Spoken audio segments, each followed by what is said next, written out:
இத மட்டும் இன்னைக்கு ஃபிட்டிங் பண்ணிட்ட, நீ சாப்பிடுற சாரம் ஏன் செலவியா? தெய்வமே தெய்வமே, ஐயோ தெய்வமே, இந்த மோட்டரை புதுசாக்கி தர்றது ஏன் வேலை. ஆனா சொன்ன வழக்க காப்பாத்துறேன். காப்பாத்துறியா? பரவாயில்ல.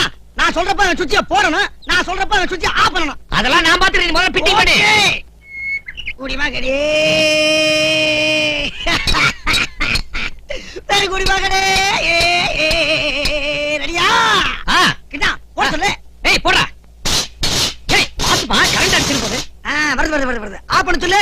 ஆஃப் பண்றா. வல்ல வல்ல வல்ல வல்ல. கிட்டா ஏய் போடா. கிட்டா ஏய் ஆஃப் பண்றா.